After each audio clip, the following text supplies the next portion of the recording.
안녕하세요. 정치를 쉽게 풉니다. 정치의 10단. 어제 사장 남천동 방송에서는 2021년 국힘 당대표 선거를 앞두고 이준석이 명태균의 여론조사 결과를 미리 받아봤다는 결정적인 장면을 포착해 방송했습니다. 2021년 5월 15일 한 유튜브 라이브 방송에서 노트북을 보던 이준석의 입꼬리가 올라갑니다. 그리고는 이렇게 말합니다. 내일 대한민국 인터넷 커뮤니티 멸망할 거야. 기다려. 내일 저녁 7시에 인터넷 커뮤니티 멸망할 테니까 기다리라고. 그러자 옆에 있는 사람들이 뭐냐고 묻자 이준석은 방송 중에 얘기할 수 없지. 얘기 못해. 피자 사놓고 기다려. 라고 말합니다. 그리고 이 방송에서 이준석은 내일 저녁 7시에 뭔가 발표될 것이라는 얘기를 4번 반복했다고 합니다. 그런데 이준석의 말대로 다음 날인 5월 16일 저녁 7시에 이준석이 첫 1위를 기록하는 여론조사 결과가 머니투데이를 통해서 발표됩니다. 자, 이 여론조사는 명태균의 미래한국연구소와 P&R이 조사한 것이라고 잘 나와 있네요. 그리고 남성 4명 중 1명은 이준석 지지 국민의힘 당대표 1위 파죽지세, 이 제목은 명태균이 뽑은 것으로 추정됩니다. 그 근거는 명태균의 녹취 파일에도 잘 나와 있죠. 이 사람은 여론조사 결과와 함께 기사까지 직접 작성해서 언론사에 떠먹여주고 그대로 실게 만듭니다. 그래야 여론몰이가 극대화되기 때문이죠. 자, 이 기사의 내용을 보면 성별로 보면 이전 최고위원은 남성에게 큰 지지를 얻었다. 남성은 25.2%가 이전 최고위원을 선택했다. 여성에게도 이전 최고위원이 15.6%의 지지를 받았다. 젠더 이슈를 강조했던 이전 최고위원의 최근 행보가 조사에 영향을 미친 것으로 해석된다. 그리고 이 기사의 댓글창은 아드레날린이 폭발한 젊은 남성층들의 댓글로 도배가 됩니다. 자, 이렇게 기선을 잡은 이준석은 이대로 쭉 가서 당대표에 당선되었던 거죠. 그러니까 5월 15일 라이브 방송에서 이준석은 그 결과를 명태균을 통해서 하루 전에 미리 알게 된 거고 입꼬리가 올라가서 입을 놀렸다가 이렇게 흔적을 남겼던 겁니다. 물론 여기에 대해서 이준석은 머니투데이 기자가 하루 전에 미리 알려줬다는 등으로 빠져나가려 하겠지만 또 하나의 거짓말이 추가될 뿐입니다. 갈수록 이준석과 명태균의 긴밀한 관계는 드러날 수밖에 없고 결국은 명태균이 탄으로 이준석 당대표를 만들었다는 것이 입증될 것입니다. 자, 이런 가운데 명태균과 이준석 때문에 3년 전 당대표 선거에서 낙선했던 나경원 의원이 이 사태에 대해서 입장을 밝혔습니다. 공천 개입 부분은 저는 그 사건은 보니까 오히려 명태균 씨 얘기하시는 건가요? 아니면 뭐 얘기하시는 김영선 전 의원이요? 예. 사건의 본질은 좀 다른 것 같죠. 보면 볼수록. 그러니까 본질이 다르다는 건 별거 아닌 걸 가지고 너무 부풀리고 있다 이 말씀이시죠. 그러니까 사건의 본질은 김 여사님이 아닌 것 같은 느낌입니다. 저희가 정치권에서 다 익히 소문도 듣고 여러 가지 이야기가 있지만 제가 너무 얘기하기는 좀 그렇고요. 알겠습니다. 근데, 지금 이준석 의원이죠. 이준석 의원이 얘기하는 걸 보면 명태균 씨하고 멀지 않다는 걸 잘 알 수 있지 않겠습니까? 그 당시 당대표는 이준석 의원이었습니다. 좀 더 보시죠.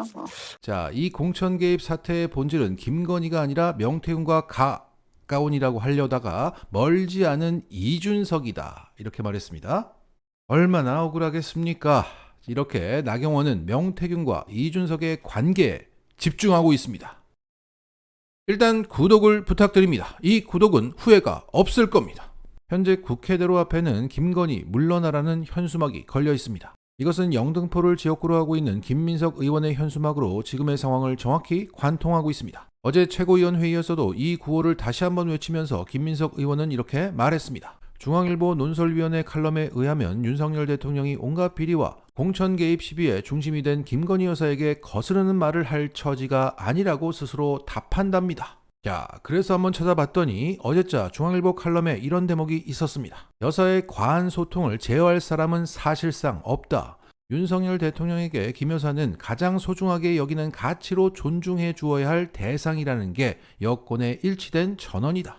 윤 대통령을 만난 법조계 선배들이 김 여사와 관련해 대책을 세워야 한다고 조언하면 대통령은 선배님, 저한테 앞으로 그 얘기 하지 마십시오. 제가 집사람한테 그런 말 할 수 있는 처지가 아닙니다. 라고 답한다는 것이다. 야, 도대체 어떤 처지길래 말도 할 수 없어? 자신이 정신적으로 지배를 당하고 있다고 스스로 말하고 있는 지경입니다. 통화 도중 여사 문제를 조언하면 네 알겠습니다 하고 전화를 끊는다는 얘기도 들린다. 비서진들이 여사 문제만 거론되면 그 얘기 내게 하지마 라고 손사래를 친다. 대통령에게 할 말은 하겠다는 한동훈 국민의힘 대표도 대통령과 독대시 건의할 리스트에 여사 문제는 제외했다고 한다. 국민 입장에선 가장 먼저 거론돼야 할 사안이 가장 먼저 빠진 셈이니 독대가 성사돼봤자 무슨 성과가 날지 의문이다. 자, 익히 알고 있는 상황이지만 또 확인하니까 또 비참하네요. 그리고 이 칼럼에는 이런 대목도 있습니다. 나도 여사와 문자 주고 받는다는 수도권 국민의힘 정치인의 말이다. 여사가 별 생각 없이 준 문자나 통화 내용을 캡처, 녹음해 가진 여당 의원들이 널리고 널렸을 거다.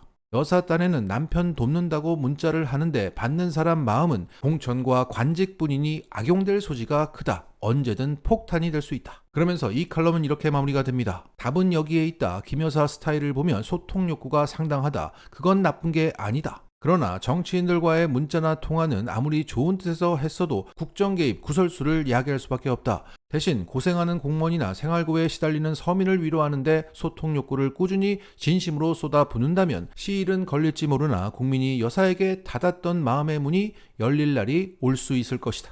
자, 그러니까 윤석열도 어쩔 수 없는 김건희를 우리가 어쩌겠어요. 선출되지 않는 비선이지만 이왕 이렇게 된 거 김건희가 잘 소통해서 그냥 이렇게 가자. 어쩌겠어요. 이 소리입니다. 정신이 나갔어요. 지금 대체적으로 친윤, 그러니까 사실상 친건희계라고 불리는 국힘 의원들은 어쩌겠어요. 이 정도의 인식을 가지고 있고 앞으로 있을 재의결에서 김건희 특검법이 통과된다면 공멸이라며 이탈표를 단속하고 있죠.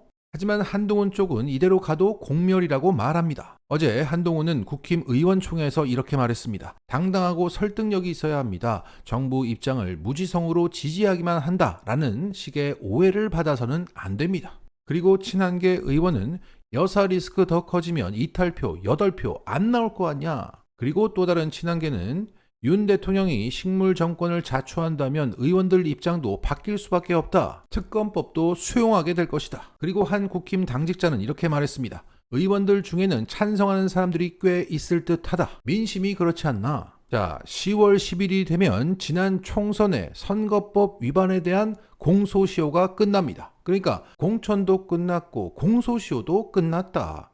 김건희 족쇄에서 국힘 의원들이 다 풀려나는 날입니다. 그 즈음에 시도되는 재의결에서 국힘의 이탈표가 8표가 나온다면 김건희 특검법은 통과됩니다. 여기에 김용민 민주당 의원은 방송에 나와서 이렇게 말했습니다. 진행자가 4표 이상 나올 것이라고 보세요? 라고 묻자 저는 김건희 특검법은 더 나올 가능성이 있다고 봅니다. 저희는 적어도 김건희 특검법은 여지껏 저희가 재의결했던 그 어떤 법보다도 가결 가능성이 높다고 분석하고 있고요. 자, 정리하겠습니다. 국힘은 김건희 특검법이 통과돼도 공멸이고 이대로 가도 공멸이라면 족쇄에서 자유로워진 그들의 선택은 달라질 수밖에 없습니다. 저는 개인적으로 이탈표 6, 7표를 예상합니다. 부결도 시키고 김건희에게 경고도 준다. 그리고 국감을 지나서 다시 올라온 특검법이 통과될 것 같습니다. 마치겠습니다.